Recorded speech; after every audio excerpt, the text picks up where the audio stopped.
the man would come in the house through the doggy door. He would come in the room with me and my sister. I was 6. She was 8. And he was done with us. He would go in the room with my mom and dad, go in their bed with them.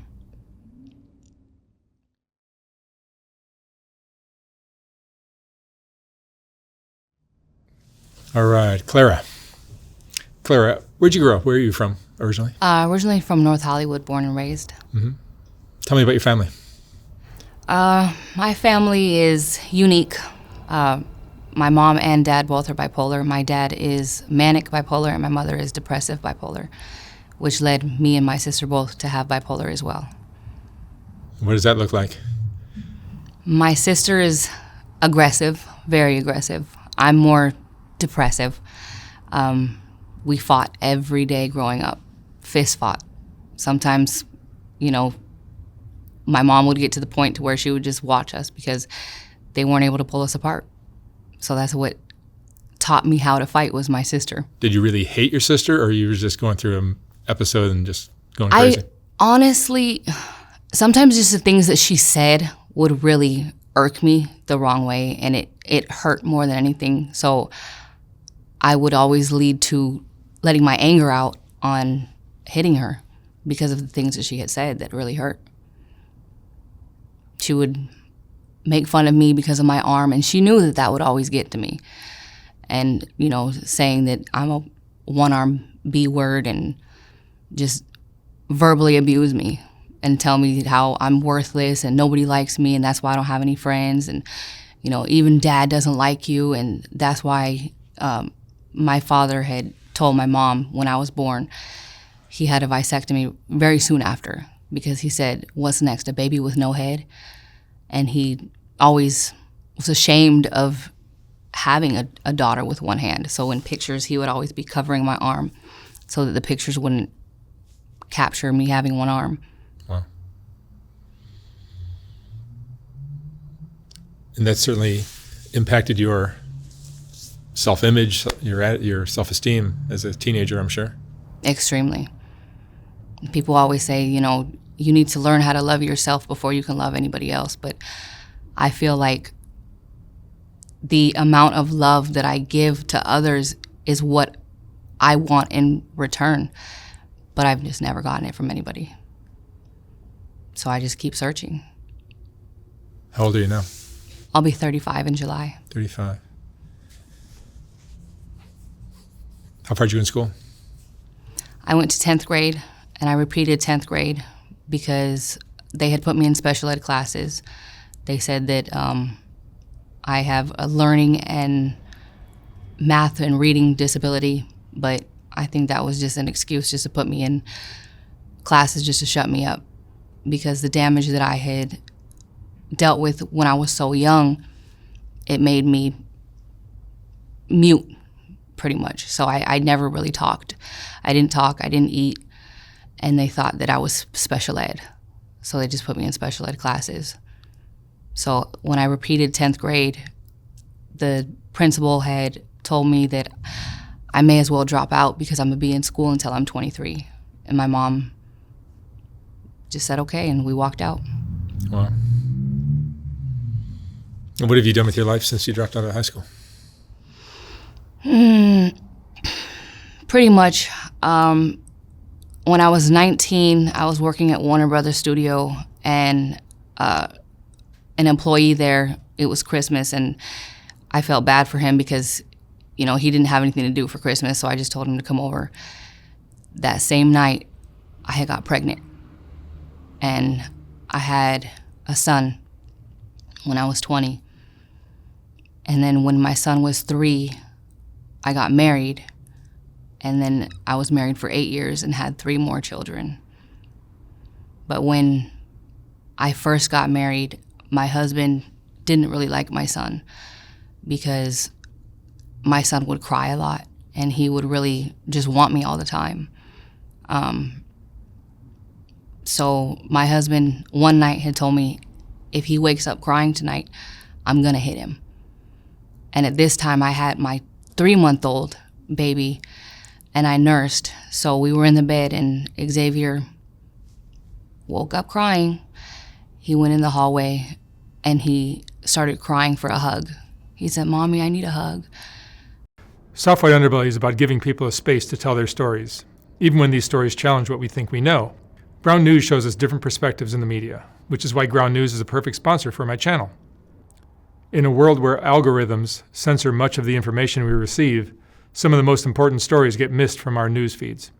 Ground News highlights local news from around the world, giving you an on-the-ground perspective that national coverage might miss. The app and website empowers you to form your own opinions by presenting you with every article published on any news story worldwide. My favorite part of the app is the data it gives you on each news source as you read it, such as where it leans on the political spectrum, a factuality rating indicating how subjective their printed reporting tends to be, and who funds it. I particularly like their blind spot feed, dedicated to showing you news stories that are underrepresented in the mainstream media. You can check this all out by scanning the QR code on screen or clicking the link below. It's easy to forget how much bias can shape the reality we live in. And in a world where our attention is constantly being fought over, my Vantage Plan easily helps me keep up with more important stories slipping through the cracks. So I encourage you to check them out at ground.news/SWU. Subscribe through my link or download the mobile app and enter promo code SWU to save 40% off their Vantage Plan. And by subscribing or even gifting it to someone you know, you're helping hold the media accountable and helping my channel directly. Thank you for watching. As soon as I can hear him and get the baby off from nursing, Jeffrey ran up and went to go grab him, pulled him into the bathroom, closed the door, and smacked him right in the face. He had 3 bruise marks right on the side of his face because he hit him that hard. And to get him to stop crying, he picked him up and he shook him and said, "Stop crying." And my son tells me this story to this day. He said he remembers him doing that. CPS took my son, who was 3, and my baby, who was 2 months old. They placed them with my mother, but didn't give me back custody of my son. They sent him with his biological father. And my husband didn't want us to be around my son because he didn't want my daughter growing up with him.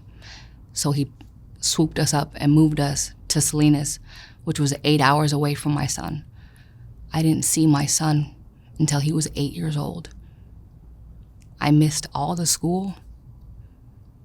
I missed his birthdays. I missed everything.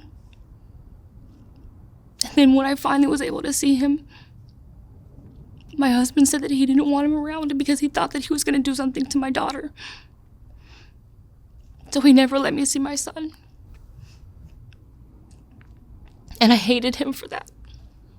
But I had to stay married with him. I had 3 more kids.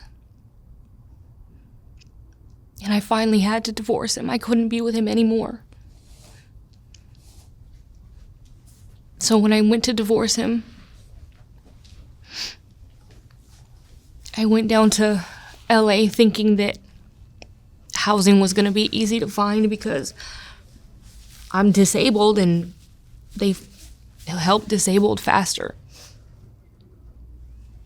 But I haven't found any housing, and it's been 2 years, and my husband took my kids away from me. I haven't seen or heard from my kids in 2 years.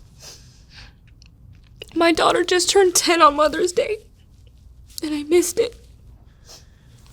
My other son, he's gonna be 6. So I feel like it's a repeat of everything happening all over again. And it just hurts so bad because when I was a kid, they would ask me what I wanted to be when I grow up. I said I want to be a mommy. I just wanted to be a mom. And now he took away all my kids. I lost the only thing that I wanted. I don't want anything in this world but my children. He took it from me.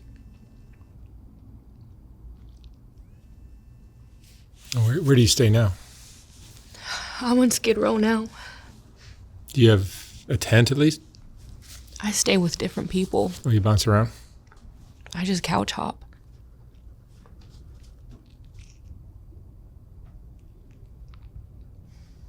How long you been like this? 2 years. 2 years. And you are using some of the drugs that are down there or not? After I got a divorce from my first husband and I came down to LA, shortly after I had met my second husband in the shelter, we had been together for 6 months and we got married. 3 months after we got married, my husband was accusing me of cheating and I kept telling him I didn't.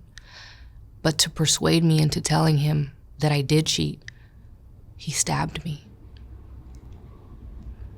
I stayed with him after he stabbed me. About 3 weeks to a month later, the same thing. Tell me you cheated. Tell me you cheated. I promise I didn't cheat. I didn't cheat. So he stabbed me 3 more times.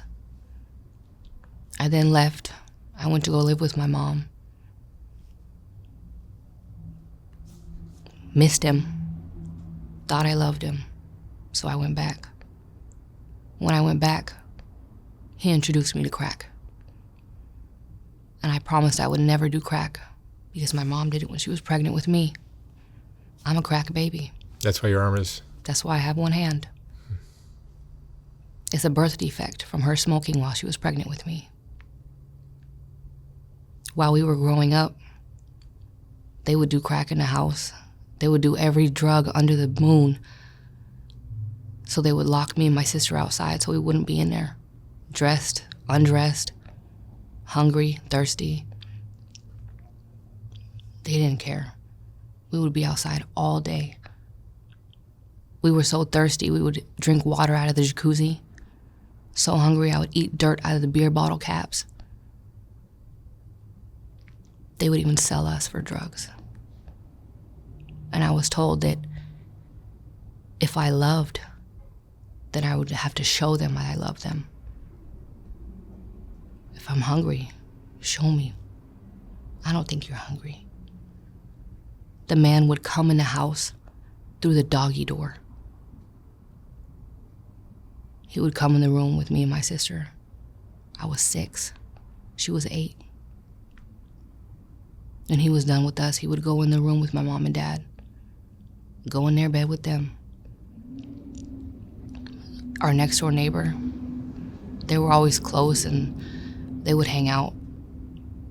So we had a odd relationship with them. They were always drunk and doing drugs and stuff. So they were close family friends, but just weird with me and my sister.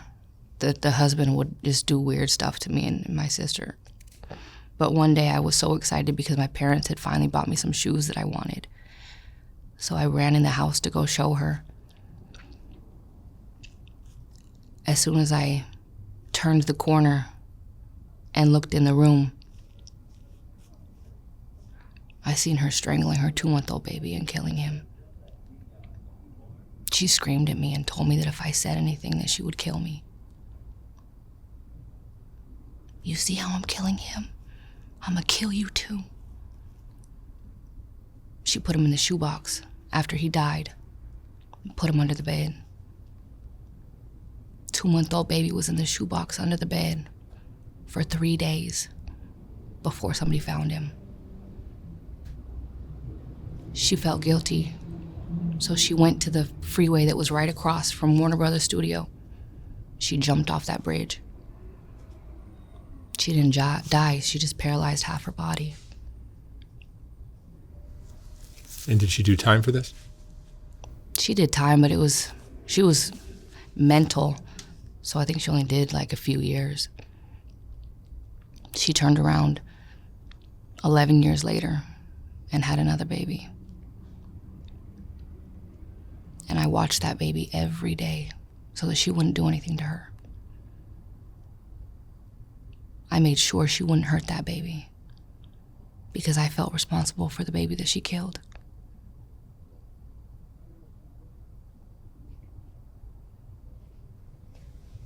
Wow. That's a lot. And people ask me how I'm so strong. I don't have a choice. It's just me. I don't have anybody. And everybody that I've loved always gets taken away. I have no choice but to live. I've attempted suicide twice, and it hasn't worked. I think for some reason, there's somebody that I need to help. And whether it be one person or whether it be 1,000 people, I just want to help somebody because I don't want them to hurt. I don't want people to feel this pain that I feel. This pain is excruciating. And I have to live with it every day. I have no choice. I have to be strong.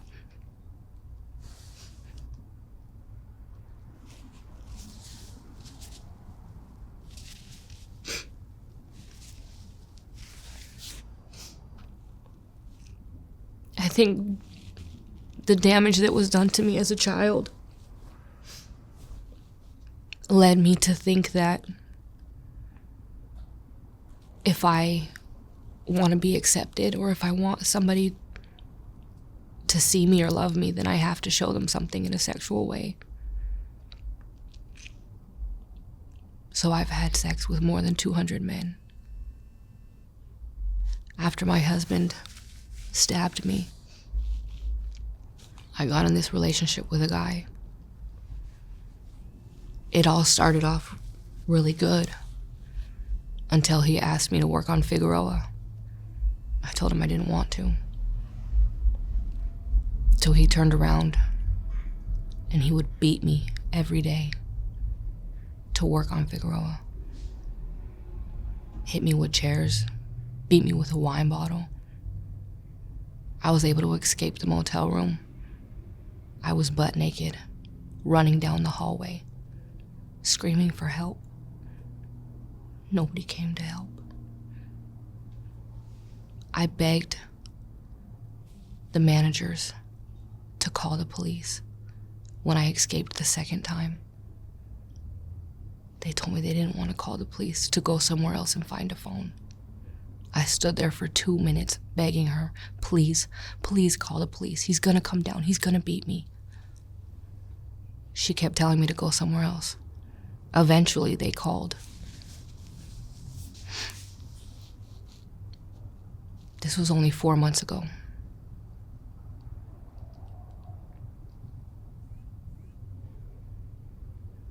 I feel like in order to be accepted, to be shown love, to be cared for, I have to show them something in return, or else I won't be accepted. The amount of partners that I had been with, it wasn't really a chosen that I choose to be sexually active. It's just something that was put on me since I was a young age, being, molested at 6 and having various partners from 6 years old. I didn't lose my virginity until 15 willingly, and I've been with a man every day since I've been 15. Or every day? Almost every day. How many guys do you figure that is? More than 500. But it's not a choosing. It's like my body just tells me to do something, and I can meet somebody, and that very day that I meet them, just go have intercourse and then never see them again after that. And then being sex trafficked, being forced to work on Fig, I mean, all those partners for being trapped for the whole month.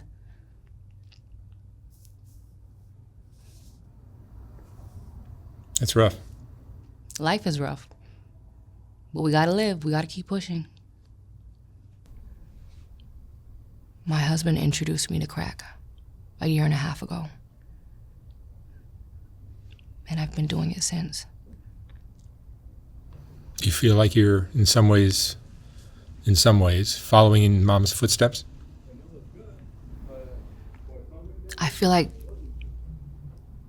since it's in my system differently since I was a fetus, I just feel addicted to it a different way. And I don't know if I'm necessarily following her footsteps, but I'm allowing myself to do what they did and what I promised myself I wouldn't do. Is there some like thing in your subconscious almost that because your mom was doing this and it's just part of your reality, and it's also that your arm is a signal, like a sign of that? Is that just almost make it your fate to experiment with it, try it, and maybe one day get hooked on it? No, because they did heroin and I haven't done heroin. Okay, and never will. There you go. But I just feel like I'm only doing it to numb myself from not having my kids. How do you support yourself now? I'm on disability now. That's enough to live on? It'll last me a couple months.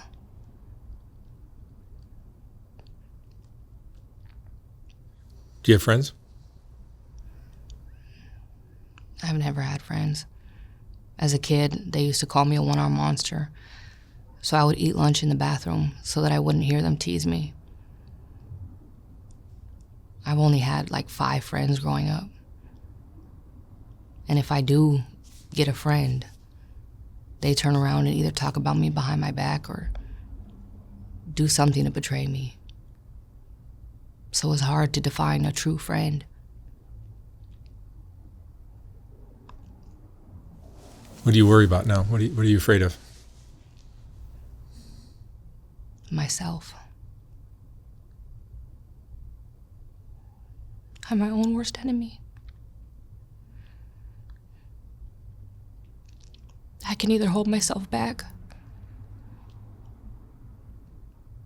or I can grow and let the past go. I just have to let go of the hurt of not having my kids. I think that's what's hindering me the most, is not having them. And the pain that I feel every day. I feel like I can't do anything because of the pain. But I have to do something, and I have to prosper. I can't wallow. What is your greatest strength? My heart. People tell me that when I walk in, they say that I have a different aura and different energy, and it's just, they say it's really genuine. And I really care. And I love all the people that I shouldn't, but I feel like I should. Because even if I think that I shouldn't have loved them, still I left some sort of impact. I just want people to love and to care. And to know that there is somebody that's out there that's genuine. Because I want them to feel true love and true care. And even if it's for a day, a couple hours, I showed them something that I've never been shown. I just want the world to be happy, loved.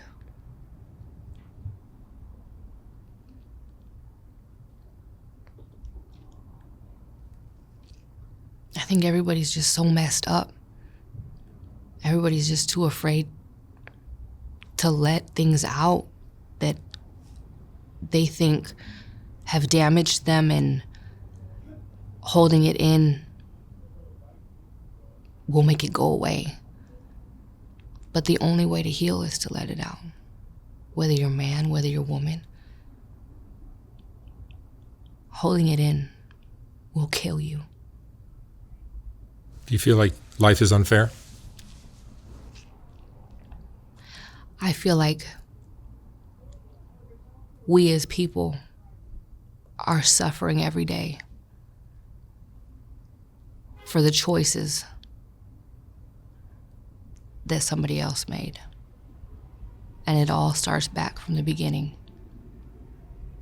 Now we're suffering as people because Satan was thrown down. And now he tries to get as many as he can to go down with him.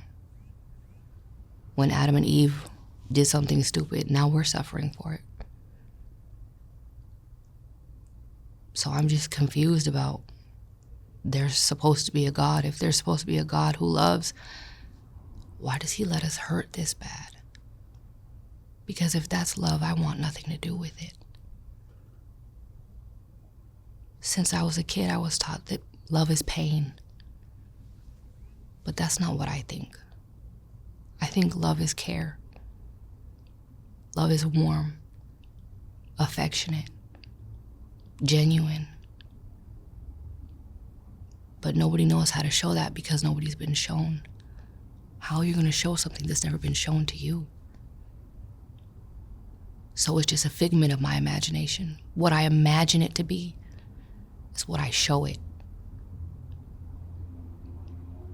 I'm too affectionate, too loving, too kind, because that's how I portray love and kindness to be, even though I've never seen it.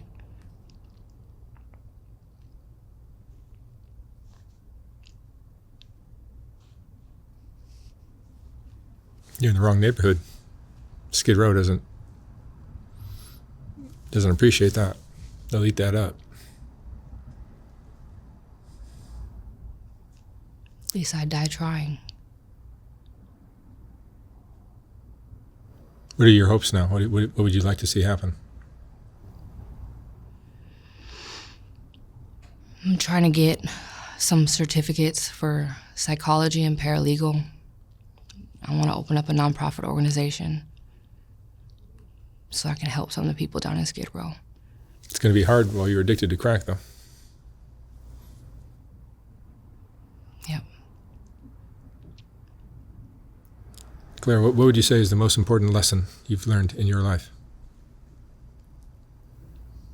Don't let somebody else's actions define who you are and hold you back from growing in the future. You can be whatever you want to be. There's no such thing as special ed. Everybody learns in their own way. Just because it takes a child a little bit longer to learn a subject doesn't mean they're special ed. It just means they need to be taught in a different way. Math isn't done in the same way. There's so many different factors that it can be taught in, but they only teach it in one way. Because if it was just described to me differently, the operative word, plus, minus, subtraction, addition, there's different words that click differently with different people. So if you simply take the time to teach different and acknowledge that they learn different, there would be no such thing as special ed. We're all brilliant. The brain never stops growing. You can obtain as much information as you want. Einstein only used 14% of his brain and he was considered a genius. Imagine if we use 100%. There is no limit to human qualifications. We limit ourselves. All right. Claira, thank you so much for sharing your story. Thank you. I hope your hopes and dreams come true. Thank you. All right. Thank you.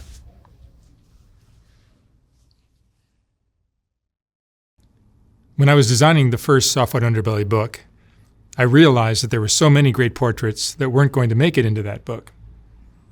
They just wouldn't fit. And once I saw how well that first book sold, I knew I'd have to design a second book.